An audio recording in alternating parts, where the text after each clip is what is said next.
ನಮಸ್ಕಾರ ವೀಕ್ಷಕರೇ, ಇವತ್ತಿನ ನಮ್ಮ ನಗರ ಕೃಷಿ ಮಾಲಿಕೆಗೆ ತಮಗೆಲ್ಲ ಸ್ವಾಗತ. ಇವತ್ತು ನಾವು ಬೆಂಗಳೂರಿನ HSR ಲೇಔಟಲ್ಲಿದ್ದೀವಿ. ಇಲ್ಲಿಯ ಘನತ್ಯಾಜ್ಯ ನಿರ್ವಹಣಾ ತಜ್ಞರಾದ ಡಾಕ್ಟರ್ ಶಾಂತಿ ತುಮುಲಾ ಅವ್ರನ್ನ ಭೇಟಿ ಮಾಡಿ ಈ ಕಸನ ಹೆಂಗೆ ವಿಂಗಡಣೆ ಮಾಡೋದು ಮತ್ತು ಹೇಗೆ ವಿಲೇವಾರಿ ಮಾಡೋದು ಅನ್ನೋದನ್ನು ತಿಳ್ಕೊಂಬರೋಣ ಬನ್ನಿ. ಸೊ HSR ಲೇಔಟ್ ಬಡಾವಣೆಯಲ್ಲಿ 90% ಕಸ ಸೆಗ್ರಿಗೇಷನ್ ಆಗುತ್ತೆ. ಇದೇ ಒಂದು ಚಾಲೆಂಜು ಎಲ್ಲ ಮುನ್ಸಿಪಾಲ್ಟೀಸ್ಗೂ ಪಂಚಾಯತ್ಸ್ಗೂ. ಕಸದ್ದೇ ಒಂದು ದೊಡ್ಡ ಸಮಸ್ಯೆ ಆಗಿಬಿಟ್ಟಿದೆ. ಬಟ್ ಅಂಥದ್ರಲ್ಲಿ ನಮ್ಮ HSR ಲೇಔಟಲ್ಲಿ 90% ಕಸ ಅಟ್ ಸೋರ್ಸ್ ಅಂದರೆ ಮನೆಯಲ್ಲಿ ಅವರವರೇ ವಿಂಗಡಣೆ ಮಾಡಿ ಕೊಡ್ತಾರೆ.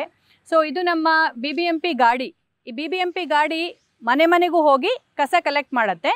ಇದೇನಾಗುತ್ತೆ, ಹಸಿ ಕಸ ಮಾತ್ರ, ಓನ್ಲಿ ಹಸಿ ಕಸ, ಏನು ಅಡುಗೆ ಮನೆಯಲ್ಲಿ ತರಕಾರಿ ಸಿಪ್ಪೆ, ಹಣ್ಣಿನ ಸಿಪ್ಪೆ, ಹೂವು, ಉಳಿದ ಆಹಾರ ಎಲ್ಲ ಸಪ್ರೇಟ್ ಕೊಡ್ತಾರೆ. ಮನೆಯಲ್ಲೂ ಹಸಿ ಕಸ ಇದರಲ್ಲಿ ಹಾಕ್ಕೊತಾರೆ. ಅದ್ರ ಜೊತೆ ಈ ಚೀಲದಲ್ಲಿ ಸ್ಯಾನಿಟ್ರಿ ವೇಸ್ಟ್ ಆದರೂ ರಿಜೆಕ್ಟ್ ವೇಸ್ಟ್ ಅಂತಾರೆ, ಅಂದರೆ sanitary pads, diapers, medical waste, mask ಅವೆಲ್ಲ ಇದರಲ್ಲಿ ಹಾಕ್ಕೊತಾರೆ. ಸೊ ಈ ಎರಡೂ ಸೆಗ್ರಿಗೇಷನು ದಿನ ಕಲೆಕ್ಟ್ ಮಾಡ್ತಾರೆ. ಒಣ ಕಸ ವಾರದಲ್ಲಿ 2 ದಿನ ಬೇರೆ ಗಾಡಿಯಲ್ಲಿ ಕಲೆಕ್ಟ್ ಮಾಡ್ತಾರೆ. ಈ ಗಾಡಿ ಇವತ್ತು ಕಲಿಕಾ ಕೇಂದ್ರಕ್ಕೆ ಯಾಕೆ ಬಂದಿದೆ ಅಂದರೆ, ಈ ಹಸಿ ಕಸ ಏನಿಲ್ಲಿ ಸುತ್ತು ಇರೋ ಮನೆಯಲ್ಲಿ ಕಲೆಕ್ಟ್ ಮಾಡ್ತಾರೆ, ಅದನ್ನು ಇಲ್ಲಿ ತಂದು ಇಲ್ಲಿ ಗೊಬ್ಬರ ಮಾಡ್ತೀವಿ. ಸೊ ದಿನ 1 ಇಂದ 1.5 ಟನ್ನಷ್ಟು ಹಸಿ ಕಸ ಈ ಪಾರ್ಕ್ಗೆ ಬರುತ್ತೆ. ಸ್ವಚ್ಛಗ್ರಹ ಕಲಿಕಾ ಕೇಂದ್ರ ಅಂತ ಈ ಪಾರ್ಕಲ್ಲಿ ಈ ಹಸಿ ಕಸನ ಇಲ್ಲೇ ಗೊಬ್ಬರ ಮಾಡಿ ತರಕಾರಿ ಬೆಳೆಸ್ತೀವಿ. ಸೊ ಇದೆಲ್ಲ ಸಿಸ್ಟಮ್ ಮಾನಿಟರ್ ಮಾಡೋದು ಕುಟ್ಟಿ ಅಂತ ನಮ್ಮ ಸೂಪರ್ವೈಸರು. ದಿನ ಅಂದರೆ ಕಸ ಹೆಂಗೆ ಬರ್ತಾ ಇದೆ, ಎಲ್ಲ ಕರೆಕ್ಟಾಗಿ ಸೆಗ್ರಿಗೇಷನ್ ಆಗ್ತಾ ಇದ್ದೇನೆ, ಇಲ್ಲ ಯಾರು ಕಸ ಸೆಗ್ರಿಗೇಷನ್ ಮಾಡ್ತಾ ಇಲ್ಲ ಅವ್ರಿಗೆ ಪೆನಾಲ್ಟಿ ಹಾಕ್ಸೋದು, ಅದೆಲ್ಲ ಸೂಪರ್ವೈಸರ್ ಕೆಲಸ. ಪ್ರತಿಯೊಂದು ಮುನ್ಸಿಪಾಲ್ಟಿ, ಎಷ್ಟೇ ದೊಡ್ಡ ಮುನ್ಸಿಪಾಲ್ಟಿ ಆಗಿರ್ಬೋದು, ಚಿಕ್ಕ ಪಂಚಾಯತ್ ಆಗಿರ್ಬೋದು, ರೂರಲ್ ಏರಿಯಾದಲ್ಲಿ ಎಲ್ಲರಿಗೂ ಇವತ್ತು ಒಂದು ದೊಡ್ಡ ಸಮಸ್ಯೆ ಅಂದರೆ ಕಸದ್ದು. ಸೊ ಈ ಕಸದ್ದು ಒಂದು ಇಂಟರ್ನ್ಯಾಷನಲ್ ಪ್ರಾಬ್ಲಮ್ ಆಗಿಬಿಟ್ಟಿದೆ. ಯಾಕೆ ಅಂದರೆ ಈ ಕಸ ಮುಂಚೆನೂ ಉತ್ಪಾದನೆ ಆಗ್ತಾ ಇತ್ತು. ಬಟ್ ಮುಂಚೆ ಎಲ್ಲ ಏನು ಮಾಡ್ತಾಯಿದ್ರು, ಪ್ರತಿಯೊಂದು ಮನೆಯಲ್ಲೂ ತಿಪ್ಪೆ ಇರ್ತಾಯಿತ್ತು. ಅದೇ ತಿಪ್ಪೆಯಲ್ಲಿ ಎಲ್ಲ ತರಕಾರಿ ಸಿಪ್ಪೆ, ಹಣ್ಣಿನ ಸಿಪ್ಪೆ ಏನಿದೆ ತಿಪ್ಪೆಯಲ್ಲಿ ಹಾಕ್ತಾಯಿದ್ರು. ವರ್ಷಕ್ಕೊಮ್ಮೆ ಅದನ್ನು ತೋಟಕ್ಕೆ ಸಾಗಿಸ್ತಾಯಿದ್ರು. ಬಟ್ ಇವಾಗ ಪ್ರಾಬ್ಲಮ್ ಅಂತ ಯಾಕೆ ಆಗಿಬಿಟ್ಟಿದೆ ಕಸದ್ದು ಅಂದರೆ, ಮೇಯ್ನ್ ರೀಸನ್ನು ಪ್ಲಾಸ್ಟಿಕ್ ಬರೋದು. ಯಾವಾಗ ಪ್ಲಾಸ್ಟಿಕ್ ನಮ್ಮ ಜೀವನದಲ್ಲಿ ಬಂದಿದೆ, ಆ ಪ್ಲಾಸ್ಟಿಕ್ಕಲ್ಲಿ ಹಾಕಿ ಎಲ್ಲ ಮಿಕ್ಸ್ ಮಾಡಿ ಆಚೆ ಸುರಿಯೋದೊಂದು ಇದು ಆಗಿಬಿಟ್ಟಿದೆ. ಸೊ ಅದರಿಂದ ಮಿಕ್ಸ್ಡ್ ಗಾರ್ಬೇಜ್ ಎಲ್ಲೋಗುತ್ತೆ, ಎಲ್ಲ ಸಿಟಿ ಮುನ್ಸಿಪಾಲ್ಟೀಸು ಇಲ್ಲ ಪಂಚಾಯತ್ಸ್ ಏನು ಮಾಡ್ತಾ ಇದ್ದಾರೆ ಅಂದರೆ, ಆ ಮಿಶ್ರ ಕಸವನ್ನು ಡಂಪ್ ಯಾರ್ಡ್ಗೆ ಅಂತ ಸಾಗಿಸ್ತಾ ಇದ್ದಾರೆ. ಸೊ ಆ ಡಂಪ್ ಯಾರ್ಡ್ ಎಲ್ಲಿರುತ್ತೆ, ಸಿಟಿಯಿಂದ ಒಂದು 15-20 ಕಿಲೋಮೀಟರ್ ದೂರದಲ್ಲಿರುತ್ತೆ. ಇಲ್ಲ ಹಳ್ಳಿಯಲ್ಲಾದರೆ ಅದೇ ಹಳ್ಳಿಯಲ್ಲಿ ಕೆರೆ ಪಕ್ಕದಲ್ಲೋ ಎಲ್ಲೋ ಒಂದು ಡಂಪ್ ಯಾರ್ಡ್ ಇರುತ್ತೆ. ಸೊ ಈ ಮಿಶ್ರ ಕಸ ನಾವು ಡಂಪ್ ಯಾರ್ಡ್ ಸಾಗಿಸಿದಾಗ ಪ್ರಾಬ್ಲಮ್ ಏನು ಅಂದರೆ, ಎಲ್ಲ ಕುಡಿಯೋ ನೀರಿರ್ಬೋದು, ಆ ಭೂಗರ್ಭ ಜಲದಿಂದ ಹಿಡಿದು, ಗಾಳಿಯಿಂದ ಹಿಡಿದು, ಮಣ್ಣಿಂದ ಹಿಡಿದು ಎಲ್ಲ ಕಲುಷಿತ ಆಗ್ತಾ ಇದೆ ಇವತ್ತು.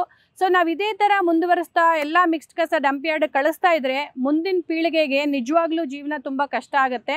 ಸೊ ಈ ಕ್ಲೈಮೇಟ್ ಚೇಂಜು ಅದು ಇದು ಎಲ್ಲರೂ ಏನು ಮಾತಾಡ್ತಾ ಇದ್ದಾರೆ, ಅವೆಲ್ಲ ನಾವು ಮಾಡಬೇಕು ಅಂದರೆ ನಾವು ಗ್ರೌಂಡಲ್ಲಿ ಇಳಿದು ಏನಾದರೂ ಮಾಡಬೇಕು. ಈ ಗಾರ್ಬೇಜ್ ಅನ್ನೋ ದೊಡ್ಡ ಪ್ರಾಬ್ಲಮ್ಮು ಎಲ್ಲರೂ ಪ್ರಾಬ್ಲಮ್ ಥರನೇ ನೋಡ್ತಾ ಇದ್ದಾರೆ. ಇನ್ನೂ ಟೆಕ್ನಾಲಜಿ ಮುಂದುವರಿಸು, ಈ ಮಿಕ್ಸ್ಡ್ ಗಾರ್ಬೇಜ್ನ ಒಂದು ಮೆಷಿನ್ಗೆ ಹಾಕಿದರೆ ಆ ಮೆಷಿನ್ ಯಾವ ಥರ ಸಪ್ರೇಟ್ ಮಾಡುತ್ತೆ, ಹಸಿ ಕಸ ಒಣ ಕಸ ಮೆಷಿನ್ ಸಪ್ರೇಟ್ ಮಾಡುತ್ತೆ, ಅಂಥ ಟೆಕ್ನಾಲಜಿ ಕಂಡುಹಿಡಿಬೇಕು ಅಂತ ಹೊರಟಿದ್ದಾರೆ ಹೊರತು ಅದು ತಪ್ಪು ಅಂತ ನಾವು ಹೇಳ್ತಾ ಇದ್ದೀವಿ.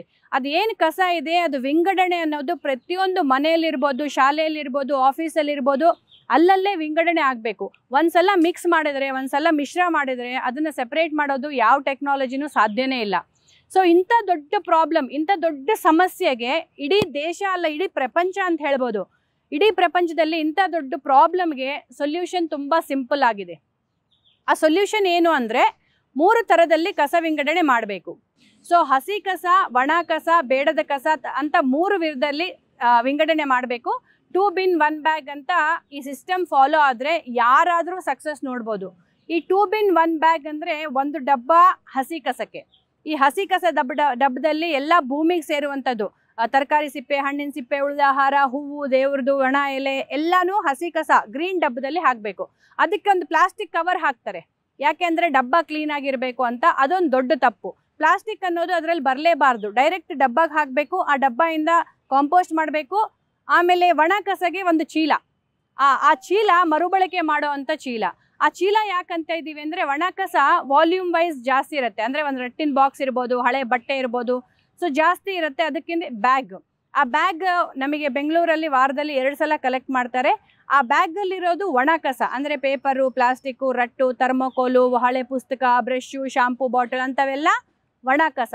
ಅದನ್ನು ಈ ಥರ ನೀಟಾಗಿ ಕೊಟ್ಟರೆ ಅದನ್ನು ರೀಸೈಕ್ಲಿಂಗ್ ಕಳಿಸ್ಬೋದು. ಫ್ಯಾಕ್ಟ್ರಿ ಕಳಿಸಿ ಪ್ಲಾಸ್ಟಿಕ್ನ ಮತ್ತೆ ಪ್ಲಾಸ್ಟಿಕ್ ಆಗಿ ಮಾಡ್ಬೋದು, ಪೇಪರ್ನ ರೀಸೈಕಲ್ ಮಾಡಿ ಮತ್ತೆ ಪೇಪರನ್ನಾಗಿ ಮಾಡ್ಬೋದು. ಸೊ ಇಲ್ಲಿ ಏನಿದೆ, ಹಸಿ ಕಸ 60%, ಆಮೇಲೆ ಒಣ ಕಸ 30ರಿಂದ 35%. ಈ 95% ನಾವು ರಿಕವರ್ ಮಾಡಿಕೊಂಡ್ರೆ ಉಳಿದಿರೋ ಕಸ 5% ಮಾತ್ರ. ಏನಿದು 5% ಅಂದರೆ ಸ್ಯಾನಿಟರಿ ಪ್ಯಾಡ್ಸು, ಡೈಪರ್ಸು, ಡಯಾಬೆಟಿಕ್ಸ್ ಯಾರಾದರೂ ಇದ್ದರೆ ಸಿರೆಂಜು, ಬ್ಯಾಂಡೇಡು, ಇಲ್ಲ ಬ್ಲೇಡು, ಇಂಥವೆಲ್ಲ ಅಂದರೆ ಅನ್ವಾಂಟೆಡ್ ವೇಸ್ಟ್, ರಿಜೆಕ್ಟ್ ವೇಸ್ಟ್, ಅದು 5% ಮಾತ್ರ. ಈ 5% ಏನು ಕೆಂಪು ಬಿನ್ನಲ್ಲಿ ಹಾಕ್ತೀವಿ ನಾವು, ಅದು ಮಾತ್ರ ಕಸ. ಉಳಿದಿದ್ದು 95% ಅದು ನಮ್ಮ ಸಂಪನ್ಮೂಲ. ಅದನ್ನು ನಾವು ವಿಂಗಡಿಸಿದಾಗ ಹಸಿ ಕಸ ಭೂಮಿಗೆ ಹೋಗುತ್ತೆ, ಒಣ ಕಸ ರೀಸೈಕಲ್ ಆಗುತ್ತೆ. ಸೊ ಮನುಷ್ಯ ಇವತ್ತು ಮಾಡೋ ದೊಡ್ಡ ತಪ್ಪು ಏನು ಅಂದರೆ ಎಲ್ಲ ಮಿಕ್ಸ್ ಮಾಡಿಬಿಟ್ಟು 100% ಕಸ ಅಂತ ಡಂಪ್ ಯಾರ್ಡ್ಗೆ ಸಾಗಿಸ್ತಾ ಇದ್ದಾರೆ. ಸೊ ಇದೇ ಥರ ನಾವು ಕಂಟಿನ್ಯೂ ಮಾಡ್ಕೊತ ಹೋದರೆ ಮುಂದಿನ ಪೀಳಿಗೆ ಉಳಿಯೋದು ತುಂಬ ಕಷ್ಟ ಆಗಿದೆ.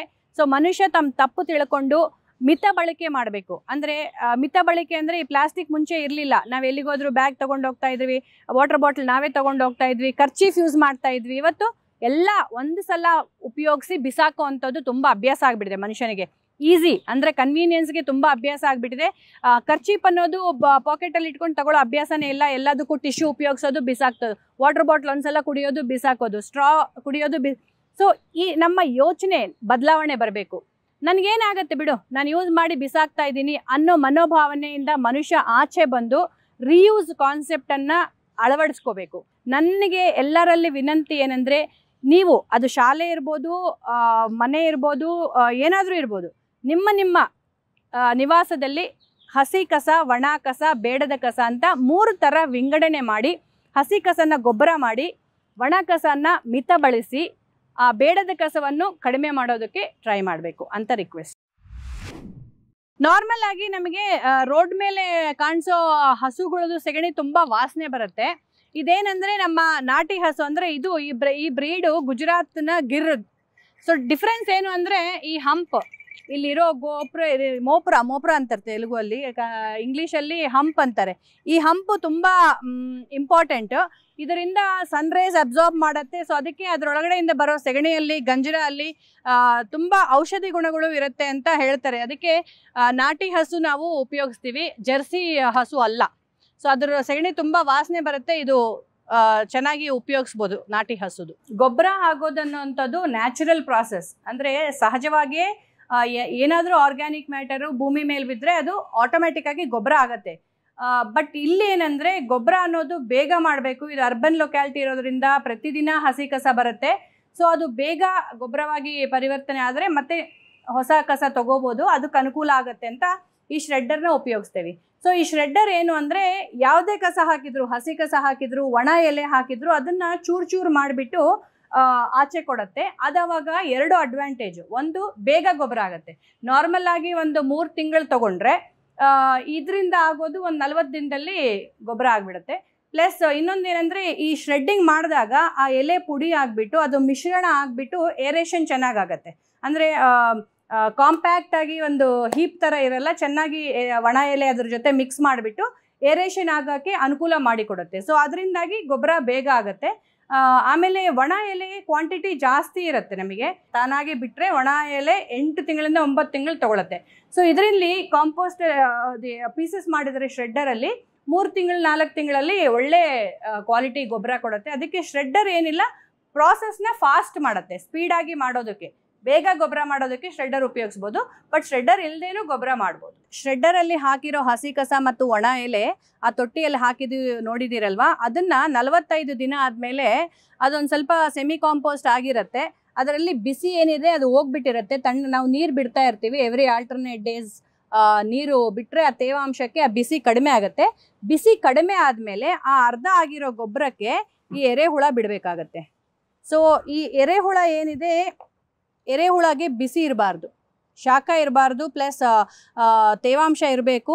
ಅದು ಅದ್ರ ಕೆಲಸ ಮಾಡ್ಕೊತ ಹೋಗುತ್ತೆ. ಅದು ಏನು ಈ ಹಸಿ ಕಸನ ತಿಂದುಬಿಟ್ಟು ಆಚೆ ಬರುತ್ತಲ್ವ, ಅದ್ರದ್ದು ಎಕ್ಸ್ಕ್ರೀಟ ಏನಿರುತ್ತೆ ಅದು ಎರೆಹುಳ ಗೊಬ್ಬರ. ಎರೆಹುಳ ಗೊಬ್ಬರ ತುಂಬ ಡಿಮ್ಯಾಂಡಲ್ಲಿದೆ. 15 ರೂಪಾಯಿ kg ಅಂದರೂ ತೊಗೊಂಡು ಹೋಗ್ತಾರೆ ಅರ್ಬನ್ ಲೊಕ್ಯಾಲಿಟಿನಲ್ಲೇ. ಸೊ ರೈತರಿಗೆ ತುಂಬ ಅನುಕೂಲ ಆಗುತ್ತೆ. ಎರೆಹುಳ ಗೊಬ್ಬರ one of the best manure. So ಅದಕ್ಕೆ ನಾವು ಇಲ್ಲಿ ಎರೆಹುಳ ಗೊಬ್ಬರ ಮಾಡ್ತಾಯಿದ್ದೀವಿ. ನೋಡಿದ್ರಲ್ಲ ವೀಕ್ಷಕರೇ, ಒಂದು ಬೆಂಗಳೂರಿನಂಥ ಮಹಾನಗರದಲ್ಲಿ ಕಸ ನಿರ್ವಹಣೆ ಮಾಡೋದು ಎಷ್ಟು ಕಷ್ಟದ ವಿಚಾರ ಅಂತ ತಮಗೆ ಎಲ್ರಿಗೂ ತಿಳಿದಿದೆ. ಶಾಂತಿ ತುಮ್ಲಾ ಅವರು ನಮಗೆ ಆ ಕಸನ ಹೇಗೆ ವಿಂಗಡಣೆ ಮಾಡೋದು ಮತ್ತು ಅದನ್ನು ಹೇಗೆ ನಿರ್ವಹಣೆ ಮಾಡೋದು, ಅದನ್ನು ಹೇಗೆ ಪುನರ್ಬಳಕೆ ಮಾಡೋದು ಅನ್ನೋದನ್ನು ನಮಗೆ ತಿಳಿಸ್ಕೊಟ್ಟಿದ್ದಾರೆ. ಈಗ ಒಂದು ವಿರಾಮ ತಗೊಳ್ಳೋಣ.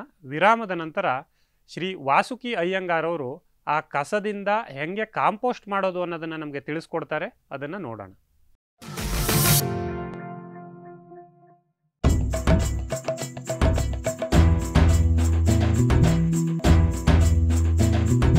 ಕೃಷಿ ಪ್ರಗತಿ ಸಾಕಾರವಾಯಿತು, ಸ್ಟಿಲ್ ತಂತ್ರಜ್ಞಾನದಿ ಸಾಧ್ಯವಾಯಿತು, ಬದಲಾವಣೆಗೆ ಕಾಲ ಕೂಡಿ ಬಂತು. ಸ್ಟಿಲ್ ಉಪಕರಣಗಳು ತನ್ನಿ ಪರಿವರ್ತನೆ.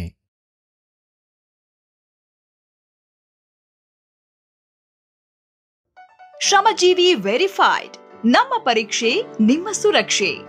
ಅಡಿಕೆ, ತೆಂಗು ಇತ್ಯಾದಿ ಬೆಳೆಗಳಿಗೆ ಜೀವಾಣುಗಳಾದ ಎನ್ಪಿಕೆ ಕಲ್ಚರ್, ಕಾಂಪೋಸ್ಟ್ ಕಲ್ಚರ್, ರೋಗ ಕೀಟನಾಶಕ ಜೀವಾಣುಗಳು ಮತ್ತು ಮೈಕ್ರೋನ್ಯೂಟ್ರಿಯೆಂಟ್, ಹಗುರ ಕೃಷಿ ಉಪಕರಣಗಳಾದ brush cutter, chainsaw, earth auger, rotary tiller, ವಿವಿಧ ಮಾದರಿಯ ಸ್ಪ್ರೇಯರ್ಗಳು, ಅಡಿಕೆ ತೆಂಗು ಮರ ಹತ್ತುವ ಮತ್ತು ಸುಲಿಯುವ ಯಂತ್ರ, ಮೊಸರು ಕಡೆಯುವ ಯಂತ್ರ, ಅಡಿಕೆ ಬಿಡಿಸುವ ಮತ್ತು ಪಾಲಿಶ್ ಮಾಡುವ ಯಂತ್ರ, ಕಾಳು ಮೆಣಸು ಬಿಡಿಸುವ ಯಂತ್ರ, ತೋಟದೊಳಗೆ ಸಾಗಾಟಕ್ಕೆ moto cart, solar polytunnel dryer, solar ವಿದ್ಯುತ್ ಬೇಲಿ, ಪ್ರಾಣಿ ಪಕ್ಷಿ ಓಡಿಸುವ ಯಂತ್ರ, ಪಾಲಿಹೌಸ್ ನಿರ್ಮಾಣ, ವಿವಿಧ ನರ್ಸರಿ ಗಿಡಗಳು, ಕೃಷಿ ಯೋಜನಾ ವರದಿ ಮತ್ತು ಸಲಹಾ ಸೇವೆ. ನಂಬಿಕಾರ್ಹ ಮೂಲ, ಸೇವಾ ಖಾತ್ರಿ. ಖರೀದಿಗೆ ಸಂಪರ್ಕಿಸಿ ಶ್ರಮಜೀವಿ ವೆರಿಫೈಡ್.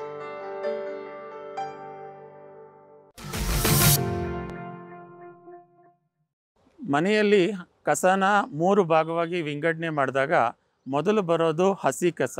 ಹಸಿ ಕಸ ಅಂತಂದರೆ ಅದರಲ್ಲಿ ತರಕಾರಿ ಸಿಪ್ಪೆ ಇರುತ್ತೆ, ಹಣ್ಣಿನ ಸಿಪ್ಪೆ ಇರ್ಬೋದು, ಮತ್ತು ಕೊಳ್ತಿರೋ ತರಕಾರಿಗಳಿರ್ಬೋದು, ಕಾಫಿ ಪುಡಿ ಟೀ ಪುಡಿ ಉಪಯೋಗಿಸಿರೋದು ಬರ್ಬೋದು, ನಂತರ ನಾನ್ ವೆಜಿಟೇರಿಯನ್ ಫುಡ್ ಇರ್ಬೋದು, ಮತ್ತು ಮನೆಯಲ್ಲಿಯೇ ಮಿಕ್ಕಿರೋ ಆಹಾರ ಏನಾದರೂ ಅಡುಗೆ ಮಾಡಿದ ಮಿಕ್ಕಿದ್ರೆ ಇದಿಷ್ಟು ಹಸಿ ಕಸದಲ್ಲಿ ಬರುತ್ತೆ. ಮತ್ತು ಮನೆಯಲ್ಲಿ ಒಂದು ಚಿಕ್ಕದಾಗಿ ಕೈತೋಟ ಮಾಡಿದರೆ ಗಾರ್ಡನ್ ಕಟ್ಟಿಂಗ್ಸ್ ಬರುತ್ತೆ, ಅಥವಾ ಒಣ ಎಲೆ ಬರ್ಬೋದು, ರೆಂಬೆ ಕೊಂಬೆಗಳು ಬರ್ಬೋದು.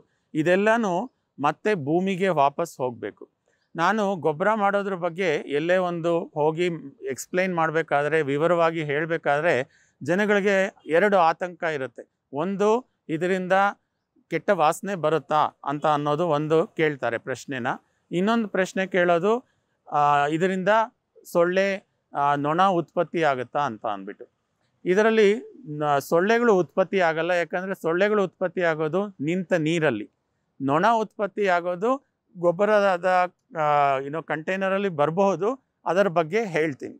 ಈಗ ಈ ವಾಸನೆ ಬರುತ್ತಾ ಅನ್ನೋ ಒಂದು ಪ್ರಶ್ನೆಗೆ ಜನ ಯಾಕೆ ಕೇಳ್ತಾರೆ ಅಂತಂದರೆ, ಅವರು ತಮ್ಮ ಮನೆಯಲ್ಲಿ ಈ ತರಹದ ಒಂದು ಬಕೆಟಲ್ಲಿ 1 ದಿನದ ಹಸಿ ಕಸ ಹಾಕಿಟ್ಟಿರ್ತಾರೆ.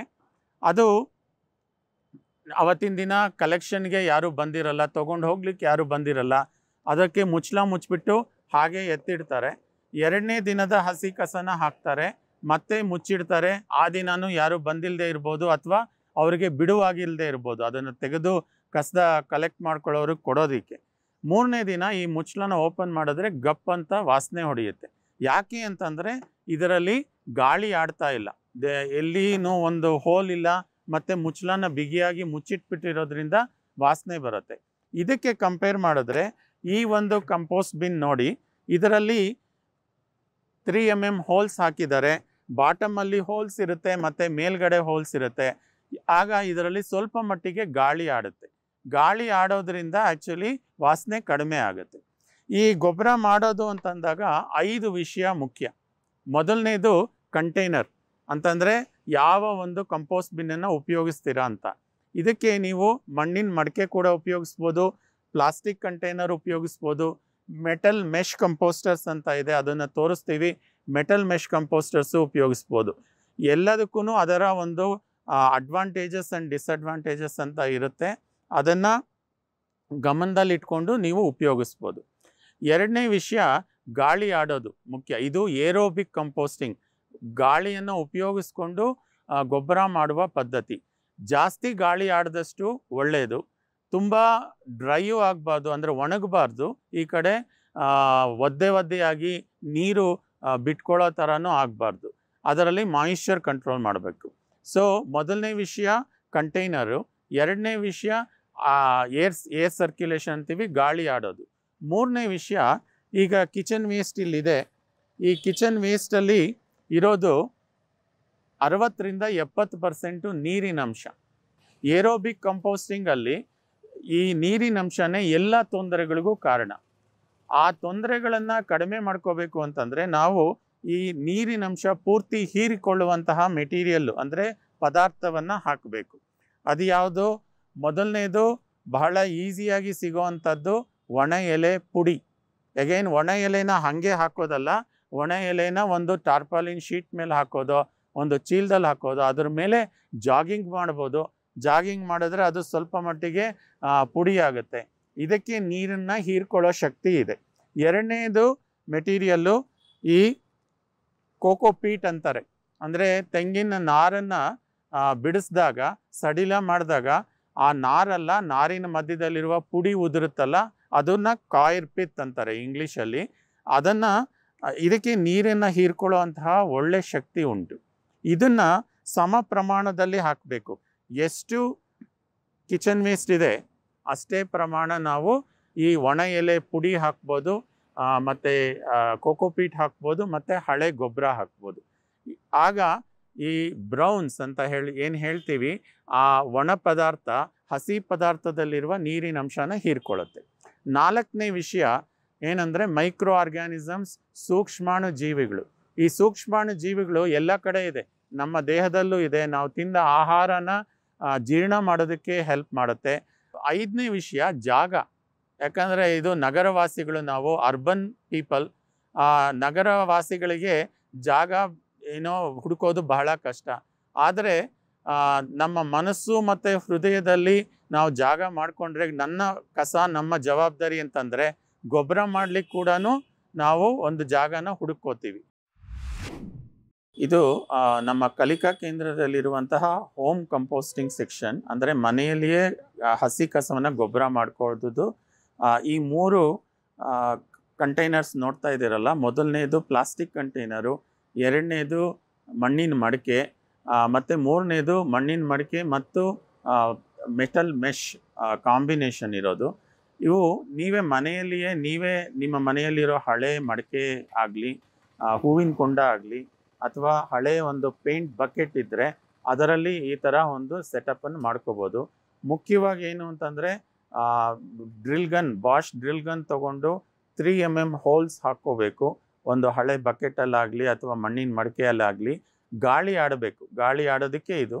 ಮತ್ತು ಈ ಮೆಟಲ್ ಮೆಶ್ ಇದೆಯಲ್ಲ, ಇದರಲ್ಲಿ ಮೇಲ್ಗಡೆ ಮೆಶ್ ಹಾಕಿರೋದು ಜಾಸ್ತಿ ಗಾಳಿ ಆಡಲಿ ಅಂತ. ಮತ್ತು ಪ್ಲಾಸ್ಟಿಕ್ ಬಕೆಟ್ ಆಗಲಿ ಮಣ್ಣಿನ ಮಡಿಕೆನಲ್ಲಿ ಕಡಿಮೆ ಗಾಳಿ ಆಡುವಂತಹ ಒಂದು ಇದನ್ನು ಕಾಂಬಿನೇಷನ್ ಮಾಡಿದ್ದೀವಿ. ಇದು ಮೆಟಲ್ ಮೆಶ್ ಕಂಪೋಸ್ಟರ್ ಅಂತ. ಕೆಳಗಡೆ ಒಂದು ಡೋರ್ ಇದೆ, ಅಲ್ಲಿಂದ ಗೊಬ್ಬರ ಎಳೆಯೋದಕ್ಕೆ ಅಂತ. ಮೇಲೆ ಹಸಿ ಕಸ ಹಾಕೋದು, ನಂತರ ಕೆಳಗಡೆ ಇದು ಗೊಬ್ಬರನ ತೆಕ್ಕೊಳ್ಳೋದು. ಅದಕ್ಕೆ ಮಾಡಿರುವಂತಹ ಕಂಪೋಸ್ಟ್ ಬಿನ್ ಇದು. 200 litre bucket drum, plastic drum ಬಹಳ ಕಡೆ ಕನ್ಸ್ಟ್ರಕ್ಷನ್ ಸೈಟ್ಸಲ್ಲೆಲ್ಲ ಯೂಸ್ ಮಾಡ್ತಾರೆ ನೀರನ್ನು ತುಂಬಿಸಿಟ್ಕೊಳ್ಳೋಕ್ಕೆ. ಇದು ಬಹಳ ಒಂದು ಒಳ್ಳೆ ಕಂಪೋಸ್ಟ್ ಬಿನ್ನು. ಇದಕ್ಕೆ 8 mm ಹೋಲ್ಸ್ ಹಾಕಿದೆ, ಮತ್ತು ಕೆಳಗಡೆ ಒಂದು ಡೋರ್ ಮಾಡಿದೆ. ಅದೇ ಥರ ಆಪೋಸಿಟ್ ಸೈಡು ಇನ್ನೊಂದು ಡೋರ್ ಇದೆ.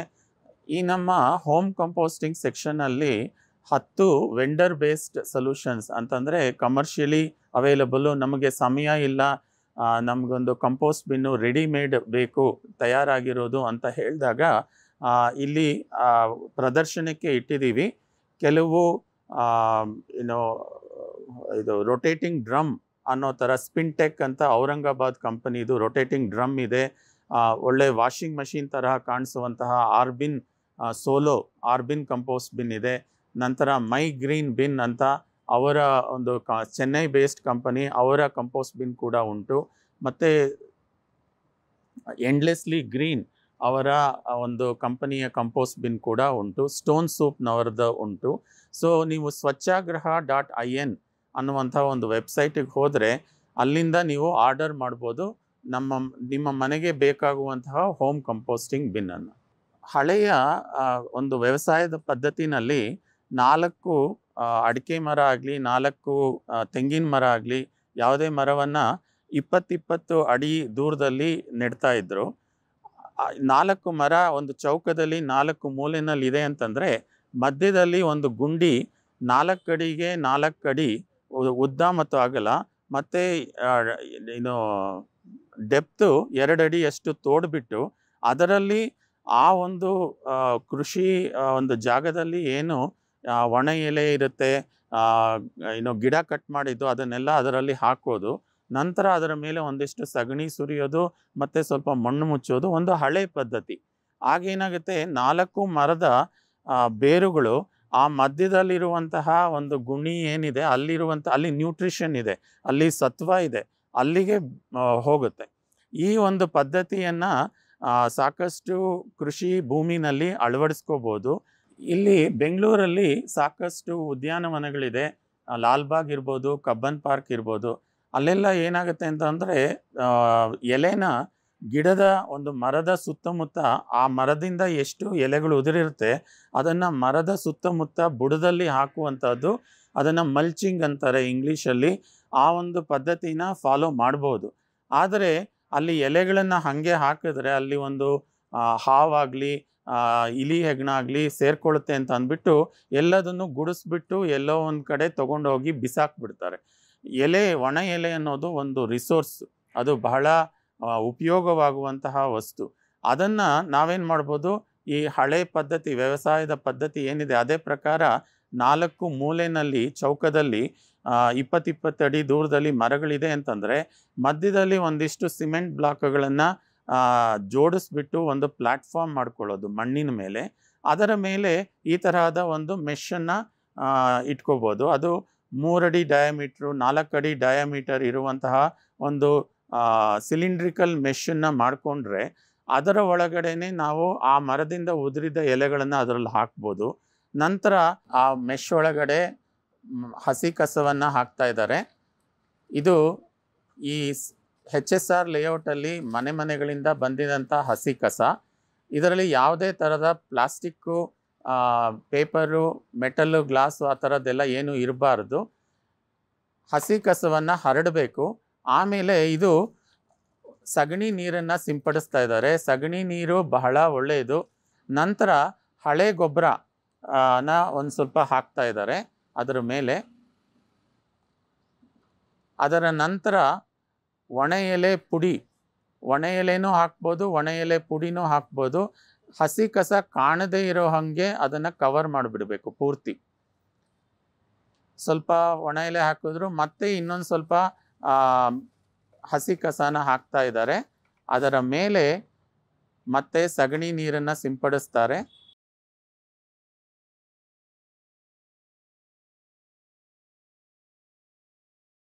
ಇಲ್ಲೇ ತಯಾರಾಗಿರುವಂತಹ ಸ್ವಲ್ಪ ಗೊಬ್ಬರ ಕೂಡ ಹಾಕ್ತಾರೆ. ಗೊಬ್ಬರದಲ್ಲಿ ಸೂಕ್ಷ್ಮಾಣು ಜೀವಿಗಳಿರುತ್ತೆ. ಅದು ಹಸಿ ಕಸ ಮತ್ತು ಒಣ ಎಲೆನ ಗೊಬ್ಬರ ಮಾಡಲಿಕ್ಕೆ ಅನುಕೂಲ ಬೇಗ ಆಗಲಿಕ್ಕೆ ಸಹಾಯ ಮಾಡುತ್ತೆ. ಫೈನಲ್ ಆಗಿ ಕಡೆಯದಾಗಿ ಯಾವಾಗಲೂ ಅಷ್ಟೇ ಒಣ ಎಲೆ ಅದರ ಮೇಲೆ ಕವರ್ ಆಗಬೇಕು. ಇದರ ಮೇಲೆ ಒಂದು ಗೋಣಿ ಚೀಲ ಕೂಡ ಮುಚ್ಬೋದು ಒಳಗಡೆ. ಆಗ ಅದು ಬಿಸಿಲು ಕಾಲದಲ್ಲಿ ಬೇಗ ನೀರಿನಂಶ ಕಡಿಮೆ ಆಗೋದನ್ನು ತಪ್ಪಿಸುತ್ತೆ. ಎರೆಹುಳ ಗೊಬ್ಬರ ಮಾಡೋದು ಒಂದು ಬಹಳ ಎಫಿಷಿಯೆಂಟ್ ಆ್ಯಂಡ್ ಎಫೆಕ್ಟಿವ್, ಅಂದರೆ ಪರಿಣಾಮಕಾರಿಯಾಗಿ, ಮತ್ತು ನಾವು ಬಹಳ ಲಾರ್ಜ್ ಕ್ವಾಂಟಿಟಿನಲ್ಲಿ ಗೊಬ್ಬರ, ಹಸಿ ಕಸವನ್ನು ಗೊಬ್ಬರ ಮಾಡಬೇಕು. ಜಾಸ್ತಿ ಗೊಬ್ಬರ ಬರಬೇಕು ಅಂತಂದರೆ ಇದೊಂದು ಒಳ್ಳೆಯ ಉತ್ತಮ ಪದ್ಧತಿ. ಇದರಲ್ಲಿ ನಾವು ಚಪ್ಪಡಿ ಕಲ್ಲುಗಳನ್ನು ಉಪಯೋಗಿಸಿದ್ದೀವಿ. ಚಪ್ಪಡಿ ಕಲ್ಲುಗಳು ಬಹಳ ಕಡೆ ಆ್ಯಕ್ಚುಲಿ ಅದನ್ನು ಎಲ್ಲೆಲ್ಲೋ ಬಿಸಾಕಿರ್ತಾರೆ. ಆ ಥರ ಈ HSR ಲೇಔಟಲ್ಲಿ ಬಿಸಾಕಿರುವಂತಹ ಚಪ್ಪಡಿ ಕಲ್ಲುಗಳನ್ನೆಲ್ಲ ತೊಗೊಂಡು ಬಂದು ಈ ತರಹ ಒಂದು ಟ್ಯಾಂಕನ್ನು ಕಟ್ಟಿದ್ದಾರೆ. ನೀವು ನೋಡಿದ್ರೆ ಕೆಳಗಡೆ ಕೂಡ ಚಪ್ಪಡಿ ಕಲ್ಲು ಹಾಕಿದ್ದೀವಿ. ಅದು ಬಹಳ ಮುಖ್ಯ. ಯಾಕಂದರೆ ಇಲಿ ಹೆಗ್ಣ ನುಗ್ಗಿಬಿಡುತ್ತೆ ಒಳಗಿಂದನೇ. ಆ್ಯಕ್ಚುಲಿ ಮಣ್ಣಲ್ಲೇ ಹಾಗೆ ಬಿಟ್ಟರೆ. ಮತ್ತು ಸಿಮೆಂಟ್ ಉಪಯೋಗಿಸ್ಕೊಂಡು ಅದನ್ನು ಸಿಮೆಂಟ್ ಮಾಡಿದ್ದಾರೆ. ಇನ್ನೊಂದು ವಿಷಯ ನೋಡಬೇಕಾದ್ದೇನೆಂದರೆ, ಇವಾಗ ಇದರ ಉದ್ದ 20 ಅಡಿ ಇದೆ. ಅಗಲ ಆ್ಯಕ್ಚುಲಿ 11 ಅಡಿ ಇದೆ. ಮಧ್ಯದಲ್ಲಿ ಒಂದು ಪಾರ್ಟಿಷನ್ ಉಂಟು. ಪಾರ್ಟಿಷನ್ನಲ್ಲಿ ನೋಡಿದ್ರೆ ಗ್ಯಾಪ್ ಬಿಟ್ಟಿದೆ ಮಧ್ಯದಲ್ಲಿ, ಯಾಕಂದರೆ ಎರೆಹುಳ ಓಡಾಡಲಿಕ್ಕೆ ಒಂದು ಪಾರ್ಟಿಷನ್ನಿಂದ ಇನ್ನೊಂದು ಪಾರ್ಟಿಷನ್ಗೆ ಎರೆಹುಳ ಓಡಾಡಲಿಕ್ಕೆ ಅನುಕೂಲ ಮಾಡಿಕೊಡೋದಕ್ಕೆ ಆ ಥರ ಒಂದು ಗ್ಯಾಪನ್ನು ಬಿಡಲಾಗಿದೆ. ಇದರಲ್ಲಿ ಪ್ರಾಸೆಸ್ಸಲ್ಲಿ ತಳದಲ್ಲಿ ಸಾಕಷ್ಟು ನಾವು ಒಣ ಎಲೆನ ಹಾಕ್ತೀವಿ. ಒಣ ಎಲೆ ಹಾಗೇನೂ ಹಾಕ್ಬೋದು, ಸ್ವಲ್ಪ ಪುಡಿ ಮಾಡಿಬಿಟ್ಟು ಹಾಕಿದ್ರೆ ಇನ್ನೂ ಒಳ್ಳೆಯದು, ಬೇಗ ಗೊಬ್ಬರ ಆಗುತ್ತೆ. ಮತ್ತು ಒಂದು ಭಾಗದಲ್ಲಿ ಹಸಿ ಕಸ ಮತ್ತು ಎಲೆ ಇದನ್ನು ಹಾಕಿಬಿಟ್ಟು ಮೊದಲನೇ ಭಾಗನ ತುಂಬಿಸಿದ ಮೇಲೆ ಆಮೇಲೆ ಎರಡನೇ ಭಾಗನ ತುಂಬಿಸೋದು. ಯಾಕಂದರೆ ಮೊದಲಿಗೆ ಬಹಳಷ್ಟು ಶಾಖ ಇರುತ್ತೆ, ಆಗ ನಾವು ಎರೆಹುಳನ ಬಿಡಬಾರ್ದು. ಎರೆಹುಳ ಏನಾಗುತ್ತೆ, ಆ ಭಾಗದಲ್ಲಿ ಬಿಟ್ಟ ಮೇಲೆ ಇನ್ನೊಂದು ಭಾಗಕ್ಕೆ ಈ ಒಂದು ಗ್ಯಾಪ್ ಏನಿದೆ ಅದರ ಮೂಲಕ ಮೂವ್ ಆಗುತ್ತೆ, ಒಂದು ಕಡೆಯಿಂದ ಇನ್ನೊಂದು ಕಡೆಗೆ ಹೋಗಲಿಕ್ಕೆ ಅದಕ್ಕೆ ಅನುಕೂಲ ಆಗುತ್ತೆ. ಟ್ಯಾಂಕಲ್ಲಿ ಭಾಳ ಮುಖ್ಯವಾದ ವಿಷಯ ವಾಟ ಇರಬೇಕು.